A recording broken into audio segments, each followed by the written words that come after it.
why you should write. Okay, I actually lied. This video is about why I write, but maybe it works for you too, so you can keep listening. So why did I think of this video idea now? Because I was talking to some new people on Discord who were really thoughtful and very nice in general, and I found a connection between what we talked about to like the kind of things, the kind of rating that I do in with both people, some connection. One of them was younger, so like 19 or was, and they were like really smart and stuff like that, and they also sounded kind of ADHD type, so that they get distracted and something like that, like me, like I do. So I wanted to see if I could give some advice that could help.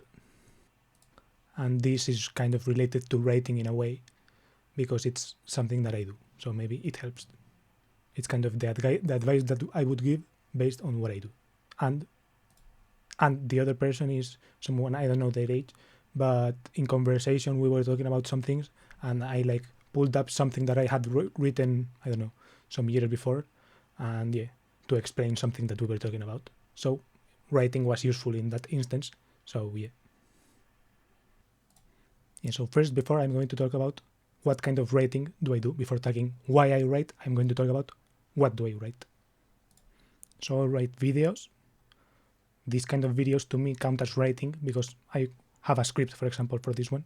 So I do write more or less these kind of videos from my 100 video series. Most of them, I'm writing them. Online posts. So online posts on different boards, sites, whatever.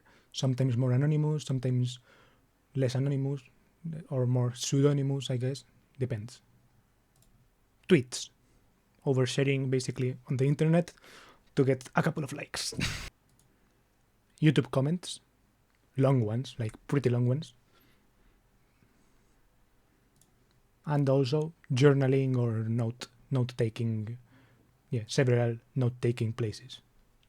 Obsidian, for example, this script is written on Obsidian, and that's the platform I use to write my stuff. Or the Rome research thing I'm going to mention in a bit. Okay, now, why? Okay, so mostly it's, well, I've categorized it in two things. The first one would be kind of more private things. And what do I write about my private things? No, why do I write up my private things? And it's like mostly for like processing my thoughts, trying to kind of understand myself, or like basically talk it out kind of like to myself, but like you would do to other people, but instead, well, when you like other people, to oneself, just write it. And also it's kind of like leaving something down, something recorded, some kind of picture of history, a frame of your life written down in a place for later review, maybe, who knows, but to leave it there.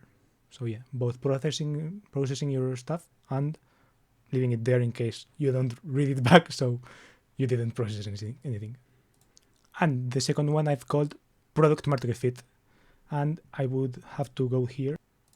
I've made this tweet, and basically this tweet, I just need product market fit. I just looking for product market fit, looking for product market fit.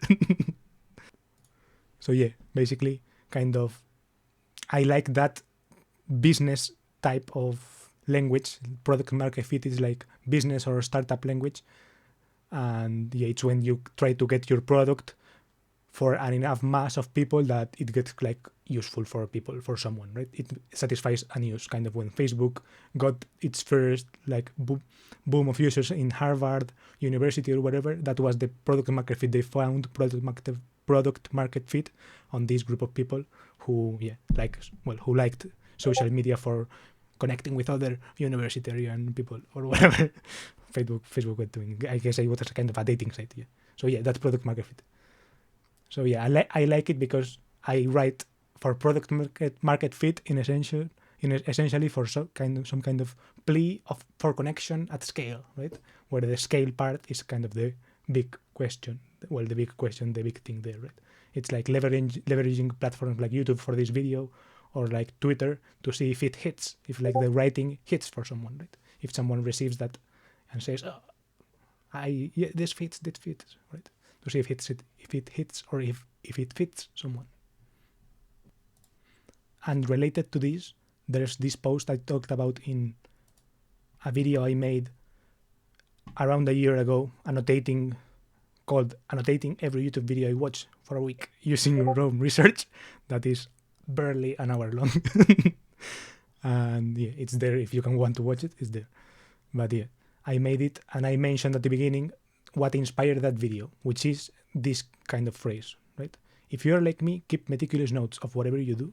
When you're procrastinating, think of it as deep, self-directed work. If you're going to watch trashy movies, then write down your thoughts after watching each movie.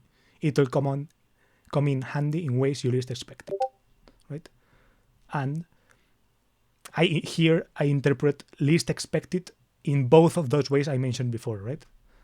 It's kind of both the product market fit way, maybe for the writing that you do in public, right? If you write something and you have it in public, it can unexpectedly get product market fit. Someone can come years later and read it and say, holy fuck, this hits, right? Product market fit. Or in the self-understanding way, if you write something, even if it's private, and you leave it there, then you can come back to your writing from years past and say, damn, in 2016 I was thinking X thing, right? And it's interesting. For example, I have a journal. Yeah. I have journals here from 2017, 18, 19 or something like that. And I have even one from like 2006 or, well, no, 2008, something like that, with entries from like 08, 09, 2010, and then one from 2015, something like that, right? So it's interesting to see what I was thinking in those snapshots in time. And is it good though? Like, have I found self-understanding? Have I found product market fit, right? And for self-understanding, for example, one thing I realized, like talking to that second person in the beginning that I mentioned, the second person from Discord, was that talking about the same like negative stuff year after year is not achieving greater self-understanding or anything like that. It's simply repeating stuff 1 year later. So in that case, in that sense, maybe not so much. I still don't think it's bad that I wrote those things, because it is a correct and accurate picture of that moment. So yeah, looking back on that is going to be interesting maybe in the future. So it's nice that it's there, but it maybe isn't the best way to achieve self-understanding. Maybe you have to do other stuff.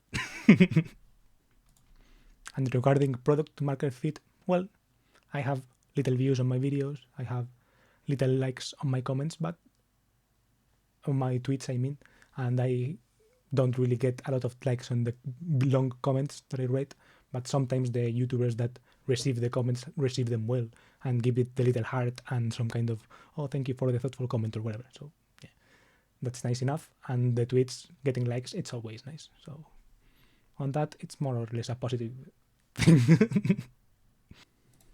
And yeah, that's basically what I wanted to say. And this is part of a kind of 100 video series I'm making. So basically making 100 videos about whatever. And this playlist actually is relevant now because, for example, this first video is relevant because I talk about why I'm making YouTube videos, which is essentially why I'm writing YouTube videos, right?